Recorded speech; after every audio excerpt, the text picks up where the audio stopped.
I learned a lot about how private equity works, professional money works, how M&A works, how to grow and scale a company to an exit, what they look for, what is the due diligence process, how does the audit process go for. So now when I build companies, I build with an exit in mind. I don't start like I did there and have on back of the napkin shit that's going to take months to fix and they're going to discredit and discount when it's time to exit. Like I build the company knowing what a buyer is thinking. Right. Because I've been through it. I just follow my success formula, my core values over and over and over again. They work. Yo, welcome to another episode of the Founder Podcast. Today, I am joined in this beautiful studio by Mr. Jeff Fenster. Jeff is a serial entrepreneur, founder of Everbowl, which I am slurping on right now, getting a little sugar in, natural sugar, of course. Fruit sugar. He doesn't know anyone $1,000. No, I ain't sending nobody $1,000 for this thing. But Jeff is the founder of Everbowl. He has had 3 exits. Super entrepreneur. He's a speaker, an author. He is heavily networked. Super excited to be here with you today, Mr. Jeff. Well, thanks for having me, man. Excited and glad you were able to come down. We got to hang out. Next time I'm going to have to come up and visit you because your neck of the woods looks beautiful. Oh, man, it's a good time up in Eastern Washington. I bet, man. Yeah. Well, thank you. Excited to be here. Yeah, man. So, Jeff, for those that don't know you, give us like the 60-second background. So, family man. Father of 2. 2 daughters, girl dad. Awesome. Tell us about being a dad. That's something that we don't talk too much about on the show. Like, what would have been like some pivotal experiences? What do you love about being a dad? I mean, I love every aspect of it, of course. It's kind of like being an entrepreneur. You get to build a product, but it's a child, and you're hoping that when they become an adult, they're going to be kind of the human you're hoping they're going to be and see what they're going to turn into. And like anything, once it goes out into the world, and having an 18-year-old now, she's in college, she's an adult, and I get to watch. Dude, that's crazy. How old are you? 40. 40 years old. You got a daughter in college. Yep. Been with the same woman. Yep. That's pretty rare in today's day and age. I like to chalk myself up as being one of the pretty rare, family guy that young. I'm turning 40 next month. Happy birthday. Yeah, excited. Joining the club. Yeah, joining the club. The best if used by date is going to be behind you. That's right. It's crazy to think. I don't know if you thought about this, but like average age of a male in the U.S., 78. Mm-hmm. So I am like right at the halfway mark. Yeah. And what are some things that you've accomplished in your life that you're most proud of? Well, definitely my children. And just to attribute, I'm not an entrepreneur if not for my children. I went to law school, was a sports agent, and my last year of law school is when my daughter came into my life and ultimately changed the whole trajectory of my entire world, because I went from graduating law school, quitting my job as a sports agent, to getting a sales job and then going down the path which led me to entrepreneurship. So who knows where I am today but for having a kid young. So you went to law to get into sports agency. Yeah. Okay. I had a job set up with Lee Steinberg Sports Agency and show me the money. I mean, dude, that sounds awesome. Like, why didn't you pursue that? That sounds like it could have been really cool. Because of my daughter. Because back then in 2006, 2007, 2008, we didn't have Zoom. We didn't have smartphones. You didn't have the ability to utilize technology to go and be somewhere. I had to leave my family, travel. You're my client, and you say, I have a potential deal here in New York City, be here tomorrow at 4 a.m. I'm there at 4 a.m. It doesn't matter if it's my daughter's birthday. It doesn't matter about anything. And so it just wasn't the life I ultimately wanted. And so I quit because of the dad side. I wanted to be a present, real-time dad. And when you look at the sports agency world, there's a lot of divorce. There's a lot of broken relationships with children. There's just that, how do you tell your client, I can't be there because of my family? Your client doesn't care. Right. So what's most important? And so I decided not to pursue it after 6 figures of law school loans, and that was the path. Dude, that's crazy. That's like going to med school and not becoming a doctor. Yes. Very, very rare. I mean, I have a law degree, so I always could. Yeah. So do you use that at all? Like, do you send do you keep it active? It's forever. I mean, it's a degree. So right. Did you ever pass the bar or anything? Nope. Man, I think I would have probably passed the bar just so I could send random demand letters to people. You still can't, though, in business, which is funny. In business law, you can't represent yourself like you can in criminal and civil. So you as an individual can represent yourself. But as Everbowl, WeBuild, any of my companies, I can't represent myself legally. They do not allow it. I still have to pay an outside counsel. So that's crazy. Yeah. Yeah. And I wouldn't want to. I mean, it was never what I really wanted to to do was actually practice law. I went to law school because Drew Rosenhaus, I read his book, A Shark Never Sleeps, when I was in college, and how he broke into the sports agency world, and he did it through law school. And I was like, okay, he has a law degree. Steinberg has a law degree. David Meltzer has a law degree. I'm like, I'm going to get a law degree. I'm assuming, though, that like the knowledge you gained through getting a law degree has definitely been applicable in running business. I mean, for sure. And it's helped me not only understand contracts when I read them, but it also sets the table with all my, I've raised damn near $100 million for my companies or others, and it sets the foundation with potential investors. It sets the foundation like, hey, okay, he's got a college degree. This guy's got a law degree. He's intelligent. He's educated. He's figured this out. He can stick to things. And then my company. So I think it definitely raised my bar, raised my education level. I understand things I wouldn't have understood before. I understand the process, the legal process. And you can't own a business in America that's successful without getting sued at some point. So I'm aware of that whole process. I wouldn't trade it for anything. Right. And I don't think you need to. I mean, that's, as a individual who never could see himself doing anything over and over again for 40 years, like the idea of a career just was one of the hardest things for me to wrap my brain around. Being a serial entrepreneur is how I leaned into that and jumped from industry to industry to industry because I like that learning curve. And law was just part of that process for me. I majored in regional development, which is a real estate degree. I got my PhD, if you will, in law, right? Or my master's, whatever you want to call it.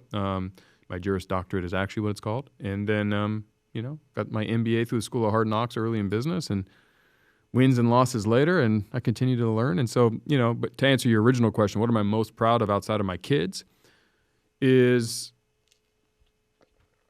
I think I'm most proud of the fact that I can say with a lot of clarity that for the most part, I'm maximizing my potential every day. That's awesome. I'm hoping to increase that tomorrow and get better every day, but I'm not somebody who looks back with a lot of regret saying, hey, what if I would have tried harder? What if I would have put in more effort and energy? I don't have any of those. Yeah. So I think that outside of my family, like that's probably what I'm most proud of. Yeah, that's awesome. Yeah. That's awesome. So you said something in there with regards to education. So what do you think of college dropouts like me? Well, I think college is important for a lot of people, but I think you don't need it for anything. And dropping out, I mean, look at Bill Gates, look at Mark Zuckerberg. I mean, you show me a successful college graduate and I'll show you a successful non-college graduate or a dropout. I mean, it's all about what your purpose of college is. Right. If, knowing you've had multiple 9-figure exits, you didn't need college to do what you did.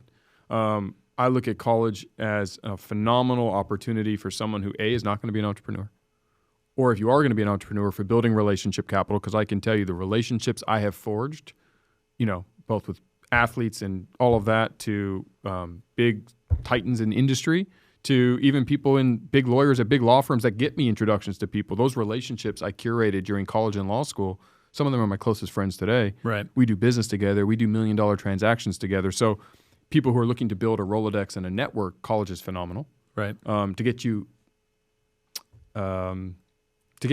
visibility to and exposure to different ideas and different cultures and different way people think. I think today we live in a very polarizing world, and it's dangerous and it's not good, especially if you're interested in making money, of saying, I only want to be around people who think like I do. To me, that's ridiculous. And so I think going to college where you have a group of humans that have come from all over with different ideologies, different perspectives, some that you'll agree with, some that you won't, and learning how to coexist with them and understand their perspective. I mean, you talk about what is the number one thing I learned in law school, and what law school teaches you is actually how to look at something from someone else's perspective. And from a sales side, there's nothing better, because in law school, you don't get to choose what side of the equation you're on. So you'll get a set of facts. Johnny smacks Billy in the face with a baseball bat.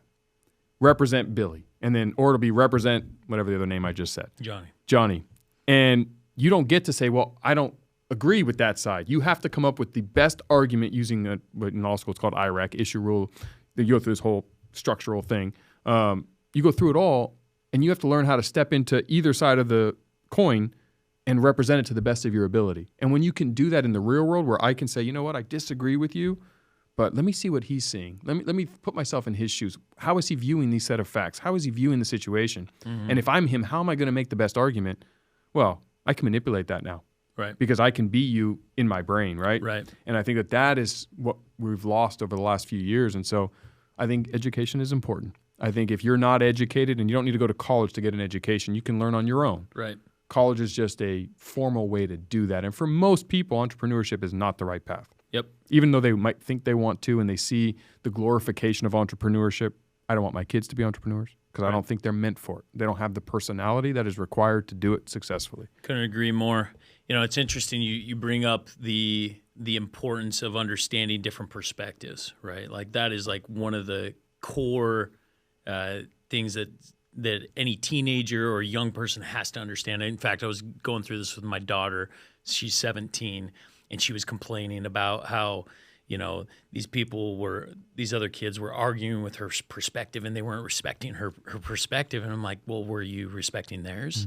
Mm-hmm. And it's funny because like so often that the young mind just wants to be like, there's only one way of looking at things. And so really getting that basic understanding of how to view things from so many different perspectives, that helps you in sales and business and in life and management and really any type of thing. So and also to how you opened to staying in the relationship long term. Right. I think that, as you said, it's rare to see these relationships on a personal level last, and it's a lot of it has to do with our inability to understand the other side's perspective, because we might be awesome together today, but 20 years are going to go by. We're both going to grow in different ways, right? Professionally in business, personally in love relationships, friendship relationships. Doesn't make a difference. Customer and how they view your brand. Humans change, information changes, times change, and so as people are growing in different ways, sometimes we grow further apart than where we started. Yep. And if you can't understand why that person or that individual or that entity sees things the way they do, it's not most likely going to work very well, and you're not going to be understanding. And I play the long game. I don't do transactional sales. I've never have. I've always done relationship-based selling. When I build a relationship, it's not for a minute, a week, a month, a year. It's forever. So I'm never going to do something that's going to jeopardize the longevity of a relationship unless I just don't want to have a relationship with that person because they're a criminal, they're a crook, they don't stand for something that I want to be associated with. Yeah. But otherwise, I need to understand it. So what would you say are some of your best practices for the long game with your wife? What are some things that you've done to maintain that relationship over 20 years? Oh, we're getting into marriage counseling. All yes, right. sir. Yes, sir. There's a quote my dad used to always tell me when I was a kid. Would you rather be right or would you rather win? And I always remember that. I always would rather win. I don't care if I'm right. I mean, I do. Everyone does. Like, I know I'm right. We always want to be right. But you know what? With my wife, it's easier if I play to win. We're on the same team. So I'm a big sports analogy guy. Yeah. And I have some very good friends that I played sports with, and maybe they missed the game-winning shot, right? And so we lose. Did I stop being friends with them over it? No. And so I kind of use that mindset as much with my wife and my kids, and I look at it more on like a game-by-game basis. Like, okay, today we lost, and we lost maybe because my wife made a decision that wasn't the right one or I disagreed with, but I went with her anyway. And I'm not going to stay mad forever because what is that going to do? And I'm not going to hold a grudge and resentment. So, I have a very short-term memory when it comes to the mistakes we make, so long as the intentions were aligned. And if I believe my wife and me are both fighting for the same ultimate goal, what's best for our children, what's best for our family unit long-term, we may disagree how to get there. Sometimes she'll be wrong. Sometimes I'll be wrong. And I just try my best to get back into the perspective of, okay, I disagreed with it. I told her. I still went with her way. It didn't work. I could be right or I could win. I want to win, so I'm like, honey, it didn't work out. We're going to start over again tomorrow. Let's try. I love it. That's a great best practice. So outside of family, obviously you've got really cool family going on. Daughter, successful in that aspect, which I think is one of the most important things to be successful in.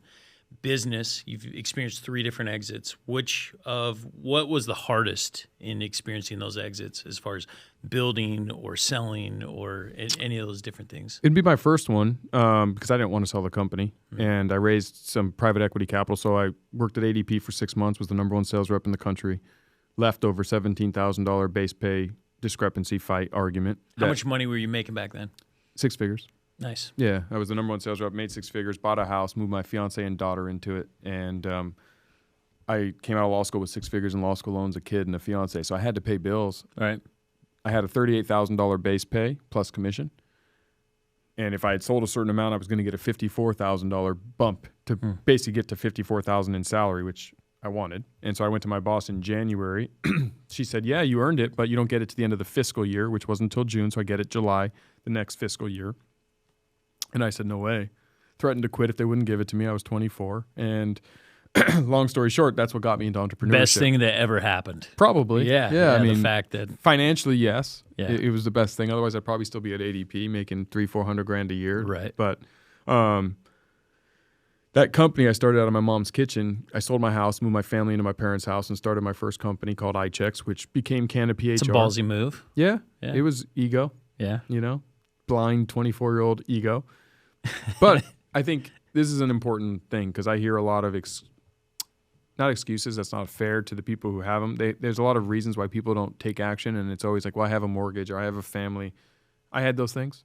My dad tried to tell me I was crazy, that I was quitting a 6-figure job with a house when I have about to be a wife and a daughter. And he said, you don't have the privilege to chase your crazy dreams. Like you have an obligation to take care of your family. And I looked at it differently and I said, Dad, I have a kid that's going to emulate the way I behave, not the words I say.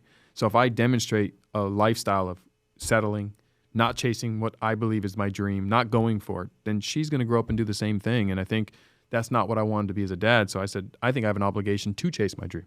That she should see that, no, you sacrifice today for the better tomorrow because that's what you're about. So how did your dad respond to that? So initially, obviously, he wasn't very supportive. But at what point did he switch from? I don't know if he still ever has. He's not wired. He was a doctor. He wasn't wired that way. My parents were not entrepreneurs. My mom was a teacher. Dad was a doctor. So he let me move in.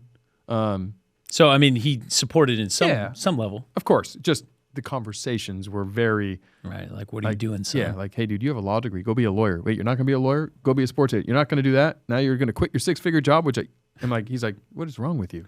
Yeah. My son is insane. Yeah, my son is insane. He couldn't understand, going back to perspective, right? In his world, that just wasn't the way. And so that was probably the hardest because we were really successful, me and my partner, and we raised private equity capital from 2 PE firms, Innovate Partners and Claritas Capital, and we scaled, we grew, we opened an office in Orange County, became nationwide, changed the name to Canopy HR, built an HRIS platform with the birth of smartphones, which was an app-driven digital version of human resource, so employee self-service portals, like all the things you know today, they didn't exist back then. Right. Everything was in paper. And I say I got my MBA through the School of Hard Knocks because I didn't understand business. I had a law degree, and I never meant to be in business, right? Like I was just here. I was being very good at solution-based selling a service, figuring out problems. Right. And every time we made $1, we spent $1.20. And it was systematically done by my PE firm that I trusted. Hey, we need to hire a CTO. We need to open another office. We need to invest in this. We need to hire this person. We're going to run out of cash. Don't worry. We got plenty of cash. The company's growing. We'll put the money in. There'll be a small dilution, of course, because you don't have your side, right?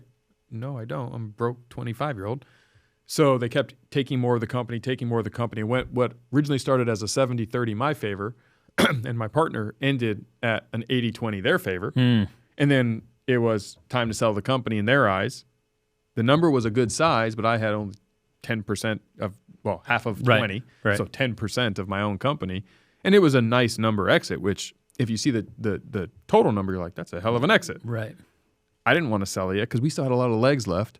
B, I didn't have a plan to do anything. And it wasn't enough money where I could go in my mind, F off into the world and be done. And at the time I was like, well, this is the only business I'm ever going to do. Like, let's do this for 15 years. Right. And so we sold it. So did they force you at that point? Yeah, well, they had control. They sold it. Right. They called me in one day and said, we knew that there was a buyer. I said no. My partner said no. They said, okay. And then one day they called us in and said, we decided we're going to sell the company. It sucked. It was good and it sucked. I mean, listen, anytime you can put 7 figures in your pocket, it doesn't suck. Yeah. I mean, let's just be straight. Right. Like, I'm saying it sucks. Someone at home's like, yeah, okay. It sucks in the moment, right? Also one of the best things that ever happened to me. And a lot of times, going back to the perspective, which I think is the critical element for success in life, you don't really know in the moment if something's good or bad. You may think it's good and find out later it's bad, or you may think it's bad and find out later it's good. Yeah. It was the best thing that ever happened because that was not an industry that I wanted to spend more time in. It gave me the ammunition and the tools to go build the rest of my career. And sure, I made 7 figures. I've made millions of dollars since, what I learned. Yeah. My So what are relationships. some principles that you extracted from that experience, or would you have done it any differently? So those are two different questions. But would you? Yeah. So let's start with: would you done it any differently given what you know now? Yeah, I would have set up the company much like I set up Everbowl and WeBuild and Unevolved Products and all the companies I'm running today, my digital marketing agency, everything since then. If you invest capital into my business, I have controls in place to protect from that ever happening again. Right. Even if you lose total, you still have all the controls. Correct. Right. Correct. I put controls in place where until I don't want to be in control of my company, I'm not going to lose control. Yeah. And if you don't want to invest under that arrangement, don't. Yeah. No problem. No problem. Number two, I learned a lot about how private equity works, professional money works, how M&A works, how to grow and scale a company to an exit, what they look for, what is the due diligence process, how does the audit process go for. So now when I build companies, I build with an exit in mind. I don't start like I did there and have on back of the napkin shit that's going to take months to fix and they're going to discredit and discount when it's time to exit. Like I build the company knowing what a buyer is thinking. Right. Because I've been through it. Right. So that was really helpful. Yeah, it is a unique experience to go through that. Most entrepreneurs never actually get to experience an exit, Correct. right? And so when you go through that, you're like, man, if I would have done it this way. And so then your second or third or fourth opportunity is so much better. Yes. Right? Like I was on a podcast the other day and we were talking about like knowing what I know today, 18 months ago, I would have been able to get 300 million more for my business, right? But it's like in the moment when you're going through it the first time, you're just like, You don't know. And it's times like that I wish I would have reached out to a mentor or somebody that had been through it or whatnot. But it's this ego side that like, oh, I got this figured out, or the number's already good, so I don't need to go and ask for help. And it's interesting going through that. No, it's true. And I also think there's a level of credibility that comes with the exit because most businesses fail. Right. Most entrepreneurs will never sell their business, not because they're not good at what they're doing. It's just most businesses aren't sellable. Right. And it's a mindset. It's a perspective. And so I don't build companies to stay in them forever. I build them to sell. Yeah. That's what I do. And that's why I've been able to sell multiple companies and why I have, today we have 6 companies and my plan is to sell all 6. Nice. What are some core aspects that you put in place in order to be able to sell? It's all about the team. Okay. Right. A lot of times entrepreneurs get stuck where they are the main driver of the business. And so what can you sell? Because without you, I don't want your business. Right. So you're going to sell the company and get a job. I don't want that either. So it's it's creating the structure and the system and removing yourself piece by piece to where the company runs without you by bringing in better people, right, and getting it to where it needs to. Like I'm really good if you and me come up with an idea today and getting us to 8 figures in revenue and be in a position to exit. But in that process, I'm going to replace myself out of each of the jobs with someone who's more capable and better. Right. So when someone buys it, they actually don't want me. Right. I haven't done my job if you want me. Right. I mean, you don't not want me because I'm not like a drain on the business, but I'm not the piece that makes it the go. driver. Right. Yeah. So that's number one. Number two, it's about understanding scale. A lot of people fail to understand how to scale a business, and they get greedy. They're too focused on equity and, oh my God, like what's mine and being right. And I want to be the dumbest guy in the room. And I'd rather own 1% of Tesla than 100% of Everbowl. So if Elon Musk wants to trade, he can have Everbowl give me 1% of Tesla. Easy. Right? But founders, business leaders, they have this scarcity mindset too early in the days. It's like, I can't bring that person in. They want too much equity. I get asked to join companies all the time as either an advisor, a consultant, an investor. If it's like Shark Tank. For 3% of your business, I'm just not interested. Right. Because what am I going to... Yay, we sell for $100 million and I helped you do it and I made $3 million after taxes in California and left with 1.5. I'm better doing something else, right? Where it's like same company, you could bring someone in and say, well, if you give me 20% and we amount to 0, who gives a shit? But if we get to 100 million, that's some meat on the bone. Like you're incentivizing the people who are part of this thing to go. Right. And so they can't raise money because they're not willing to give enough. They're too dogmatic in their views, which I'm not. And I just follow my success formula, my core values over and over and over again. They work. Mm-hmm. It's not rocket science. Right. It's actually not as hard as everyone makes it out to be. It's just most people aren't meant. It's like I couldn't be a doctor. I get squeamish with blood. Mm-hmm. Now, could I go to medical school and you could teach me to do the operation? Yes, but I'm squeamish with blood.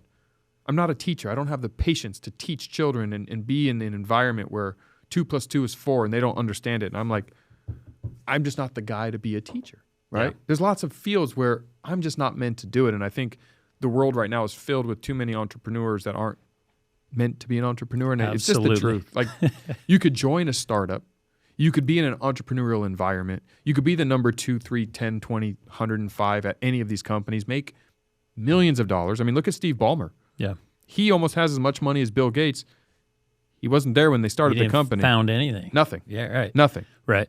Yeah, it's what I refer to as an intrapreneur, right? Yes. Like most entrepreneurs should be intrapreneurs, right? And it was actually the point of my career when I went back and became an intrapreneur. I went and worked for somebody else. I owned businesses, wasn't scaling really well, went and worked for somebody else for 4.5 years where I actually learned to be able to go back and be a real entrepreneur. Yeah. And most people don't understand what an entrepreneur is. It's a problem solver. Right. Bottom line. Right. Can you solve the totality of problems that are going to come at you every single day, all day? Right. Because I can assure you, if you get any level of success, your competitors are going to mirror and emulate and copy the things that are working. They're going to attack your vulnerabilities and your weaknesses. You're going to have employees steal. You're going to have employees run off and take your ideas and try to duplicate it. You're going to have suppliers screw you, vendors screw you, banks screw you. I mean, it's nonstop challenges and problems. Every single day. And if you don't enjoy that, don't be an entrepreneur. Right. If you actually enjoy the chaos, which I do, I love the chaos. I'm bored otherwise. I didn't know that about myself, but now I understand it. And that's why most operators who are better at whatever don't make it. It's like 9 out of 10 restaurants fail because they're started by chefs. Yeah. It's not because they're not great at what they do. They're phenomenal. They're way better at it than me. But business is different. It's cutthroat. High-level technicians. Yes, Yeah. high-level technicians, exactly. And I think if you're not good in sales, it's very hard to be an entrepreneur unless you are a tech company. Right. That's one of the few industries where if you can't sell, you can still kill it, right? Then you better be a coder, Right. right? You better know you better have that technical expertise. Right. But sales is the backbone, and I think that's the other challenge is you have a lot of very talented individuals that are not comfortable selling. They don't understand the power of relationship capital. They don't have the network. And then they struggle, and they're like, why am I losing to these companies that are inferior with My product? product is so good. Yes. Why doesn't it sell itself? Right, because nobody knows about it. It's awesome. Do you ever see yourself retiring? Define retirement. The traditional way. No. So I mean, I semi-retired twice, yeah. and both times I couldn't do it. And what did that look like for you? What was semi-retirement? Wake up, work out, sit around, stare at the wall. How long did you travel. do it for? 7 months was the longest. And I just was going. I drove my wife and kids crazy. That's actually why I started Everbowl. My wife said, listen, get out of this house and go do something. You're too high-strung. Right. You're driving us all crazy because I'm a high-strung guy. I'm a type Right. A personality, which is why I like the chaos. All right. I want. What are we doing? Yeah. And she's like, we're doing nothing. Your kid has school today, and then I have to go do grocery shopping. Like my wife has taken care of the family at the home. And, back then, especially in 2016, my 12-year-old was only 5 and 6. There were things that had to get done. My 18-year-old was 12. And you were interrupting her. Well, yeah. her She's like, day-to-day. Jeff, we can't just. I was like, hey, let's just jet off to Cabo. She's like, the kids have school. Right? Or, hey, let's go do this. She's like, I can't do that, honey. We have parent-teacher conference on. Like all the things that I was just like, hurry up and wait. Yeah. And I just don't. I didn't find enough purpose in it. Yeah. And I was just like, well, why? What's retirement anyway? Right. And then you start to understand, like, I don't need the money, so I get to do things just for passion. And I get to do them based on how I want to do them.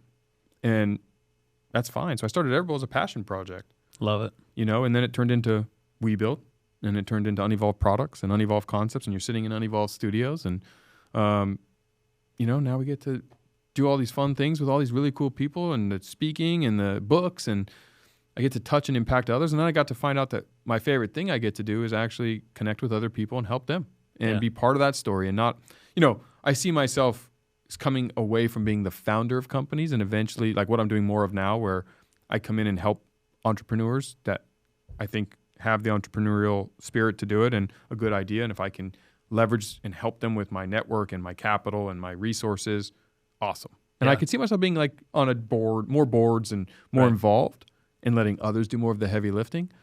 But I won't do anything. I won't slow down until my youngest turns 18 and goes to college. Love it. For you, what does a perfect normal day look like? There is no normal. I mean, just a perfect, if you were to live the same day, like what does your most consistent day look like? Groundhog Day, that's hell. But I wake up early, I work out every single day, no days off. So I'm in a competition with a buddy, and we track. What time do you wake up? It used to always be between 4:30 and 5. Right. Because I travel now every single week, I'm always in a different time zone. I've like blown that out of the water. So it's now, I would say, between 3:45 and 4:30 because I just wake up and I can't do anything about it. And so it's like my eyes are open. Now, if I'm on the East Coast, it might be 6:30 or whatever East Coast time. I don't wake up at 3:30 when I'm in New York or Atlanta. But here, because of being there so much, it's made it earlier here. Work out, tackle the day, see what are the challenges today. Spend time with my family. Who's like the most important employee that you have? One person? One, if you had to choose one. I can't. You got to choose one. It's like saying choose one of your children. I mean, do you have an incredible executive assistant? I have an incredible executive assistant. I have an incredible president, incredible COO. I mean, my video. I mean, every single one of them are incredible. So you can't ask that. I can't answer. Yeah, it's like choose a child. It's not going to happen. Yeah. What do you think is like the most important hire when you're first launching a business? Whatever your skill is, you have to hire what you're not good at. And this is where a lot of leaders fail because they hire people they like. And you traditionally like someone who sees things the way you do. Right. So if I'm a outgoing, high-strung, type A, salesy individual, me and you are going to get along. Yeah. Right? Like I'm going to enjoy the conversation. I'm like, oh man, he's so cool. I want to hire him. But the right hire might actually be the introvert, numbers-driven, not extrovert, right? Very conservative, doesn't want to try things because that is the yin to my yang. That's going to make my wheel perfect, right? You got to hire your inefficiencies and your weaknesses. It's hard to do when you're early on because you don't necessarily see eye to eye with that person. You're like, wait, they don't get it. No, they do. You don't get it. So hiring your weaknesses is important. Love that. Yeah. There's a philosophy that we build off of the DISC assessment. Are you familiar with that? Oh yeah. Yeah. So we. What are you? What's that? What are you? High D, high I. Okay. What about you? I haven't actually done it. What? I know the assessment. I've seen it. Oh, I've my never goodness. actually put myself You've never done it? No. It takes like 15, 20 minutes. I'll give you. The real one? Yeah. Oh, yeah. okay. That's it. It's easy. I have an assessment. I'll send it to me. Yeah. So we actually give one to our community because I'm like such a big believer in it. Like anytime we hire any employee, we make them take it before we even interview them. Okay. Yeah. So, I mean, because it's fantastic. Tony Robbins actually says he would never hire any salesperson unless they have some D personality in them, the dominant side. And so it's interesting. There's a lot of great perspectives, but the DISC is like exactly what you're talking about as far as like hiring your opposite, right? Like I got to surround myself with S's and C's, steady and conscientious, because I'm like forgetting about things, not taking care of the details. I'm not going to be the person that's sitting there, just doing the same thing over and over again, right? Yeah. So I mean, very similar to you, dude. Awesome. So Everbowl, what's the plan with Everbowl? Well, we have just under 100 stores open around the country, about just under 400 sold, and the plan is to keep growing. I mean, my goal is to get to 1,000 stores. IPO, private equity exit, what are you looking? No IPO. Yeah, never want to be a public CEO? Not a chance. Not me. Maybe whoever buys it from us wants to, but not me. Nope. It's a different business. It's a different. I'm not the right guy for that. Right. I thought at one point in my career that I did want to be a public CEO just to experience it, not because I wanted to be, but just to like go through it and be like, check, right? Did that. Been there, done that. So I don't know. At this point in my life, I have figured out to be successful, I need to stay in my lane. Yeah. What my role is. I'm very good as a startup entrepreneur, from zero, like I said, to mid 8 figures. But when you start getting into the 9 figures, 10 figures businesses, IPOs, you're not running the company the same way. Right. I'm not the guy for that. You don't like the suits. No. Yeah. No. Yeah, we were talking about this. Yeah, once you get into lawyers and all kinds of HR and everything else, man, it really becomes painful. So, my last business, we were doing 230 million plus a year, and it was becoming very corporate. And I hated it. I hated the corporate aspect of it. So I totally understand where you're coming from. So you're hoping for sell off to private equity. I mean, you said you built to sell, or are you going to ride this cash cow for a long time? I mean, the beauty is there's no I don't need the money. So we're building something really cool as a team. When the right buyer comes, we'll sell. Yeah. We've had a few nibbles. We've turned them down. The goal is Everbowl in every community. I mean, this will be sold eventually. I have investors and shareholders, and the plan is to sell the company, but it's profitable. We're growing. We're disrupting the industry. So it's kind of like when the right opportunity presents itself, we'll sell. But the side businesses through it, WeBuild is turning into even bigger business.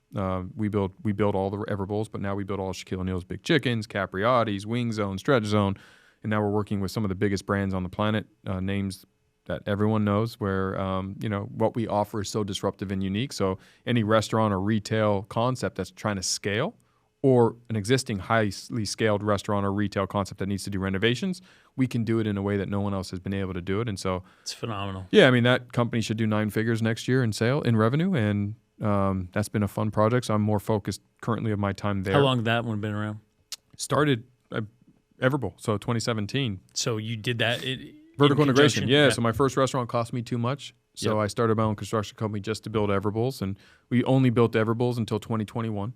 And then when Shaq was going to open an Everbowls with us, but ultimately couldn't, he had his own concept called Big Chicken. And so then he said, hey, can you help me with Big Chicken? And so we were like, yeah, we actually can. So we started to build Big Chickens. And then from there, they introduced us to Capriotti's and Wing Zone. And then Drew Brees was like, well, wait a second. If you're building his stuff, I have all this stuff. And then from there, somebody else came by, and then word of mouth. So then we ended up raising some capital from some very big strategic investors for WeBuild Global, which is a newer venture. And Everbowl is still the majority shareholder of WeBuild Global, and WeBuild Global builds all these other concepts and brands. And so that's kind of been a fun new startup-ish. I wouldn't call it a startup, but it's kind of like a startup. And getting to kind of do all that fun stuff. I have an incredible president that runs the day-to-day of Everbowl and driving us into the 2024 and beyond. And we're doing some fun things. So what is something that drives you? What's a goal that's like so far out there that you're striving for right now that somebody, not your average Joe, would know about? Like a personal goal? Yeah, just something that you want to accomplish before the end of your life. What is something I want to accomplish before the end of my life? Business-wise? It could be anything. I mean, like for me, I have some crazy ones, right? Like I want to go and win a Nobel Peace Prize. I don't know why I do, but okay. I'm pushed and I want to get there. Well, so like, I want to live to be 200. Okay, that's a personal goal. I love that. I'm a big longevity guy. Okay, and I think that there's an opportunity. Like you mentioned, the average age is 80 or 78 in America, and my goal is to be 200. 200 at least. Nice. So I'm doing a lot of things on the longevity front. Give us some examples. What are some things that you do? Obviously, working out and everything else. Every single day, minimum 20 minutes cardio at a 70% max heart rate. Wow. Cumulative, not average. So I need a minimum of 20 total minutes at that heart rate or better. Hell or high water, I don't care what the cost is. I exercise and get it done. I take metformin, which is a drug that has proven in most mammals that they've done studies on that it increases lifespan. Yeah, it's a type 2 diabetic. It is. Yeah. It is. I don't have diabetes, but what they found is that in all the different 14 mammals or 18 mammal species that they have been able to conduct the tests, so they haven't finished human trials, and some people are saying it's not working in humans, but humans live too long to know, so I'm doing it. I follow Dr. David Sinclair, who's a longevity expert at Harvard, so I do a lot with Tally Health, and they have a lot of spermidine and resveratrol and bromelain and a bunch of these other nutritional elements. But it's really about eat right, move your body, right? Live an unevolved lifestyle, which is the foundation principles of Everbowl, and try to be and allow technology. AI is crazy and what's going on with that. And technology is showing that we're going to cure and prevent a lot of illnesses over the next 30, 40, 50 years. So staying alive right now is critical because you can then take advantage of all the strides and improvements and advancements that are happening in the medicinal world. And so I'm on that side and love it. Dude, you got an exciting life that you're living, Mr. Fenster. I mean, we're trying to have some fun, make friends, have fun. Got some great businesses, great family. What would you say is your biggest weekness? I have a lot of them. How much time we got? Just my biggest weakness one. Is I don't accept mediocrity in anything, which makes me not always the best Very much a type A, very much high type D, A. high I type Yes. personality. So I'm not very comfortable when human nature in my kids, my friends, my wife, my coworkers, people, sometimes you just are okay with like, it's just a game. I don't know what that means. Right. It's just a game, or it's just a test, or it's just a meal, or it's just a bad day. Like, I don't get it. Like, for me, I pride myself on trying to do my absolute best at everything I do. Now, it doesn't mean I always do it, but I try. Yeah. Trying is where the power is. The result is irrelevant. I care more about the effort. I know if I give my best and I put that effort in at everything I do every single day, the total product's going to be good. Yeah. There'll be down days. There'll be days I fail and mess up and whatever. I have a struggle when people are not giving their best effort, and I know it. That's one of my biggest weaknesses. I can relate. So it sounds like a very similar entrepreneurial characteristic. So I think so. That's awesome. So where's the best place that guys can follow you on Instagram? What's the best spot there? Yeah, Instagram at FensterJeff. You can go to jefffenster.com. Obviously, Everbowl, WeBuild, LinkedIn. Hit me up, connect at jefffenster.com. What are some things that you're striving for right now that if there's people in the community that are listening that they can help you with, like what maybe a certain aspect of your marketing or anything like that? Listen, like I said, I'd rather win. So if you can see anything we're doing and you think there's a better way, please let me know. If I got mustard on my shirt, tell me. I love it. Or if you have better ideas and you're disruptive in your thinking, I love to work with great humans, connect with as many amazing people as I can. You know, I have a book on building relationships. It's called Relationship Bank Account, bestseller. So if you're that person and you see some views, I'd love to get to know you. Reach out, let's connect, and let's do some fun things. Love it. Last but not least, what is one book recommendation that you would give to anybody? Well, besides Tim Grover, yeah. If you haven't read Relentless from Tim Grover, Solid book. Yeah, you know, he's a good friend and incredible author. For high achievers, that's just one of those books that I think everyone needs to read. But it depends what you're into. There's so many good books. That's my all-time favorite book, so I'll leave everyone with that one. Love it, love it. Well, Jeff, I know your time is valuable. Appreciate you spending time with us. Until next time.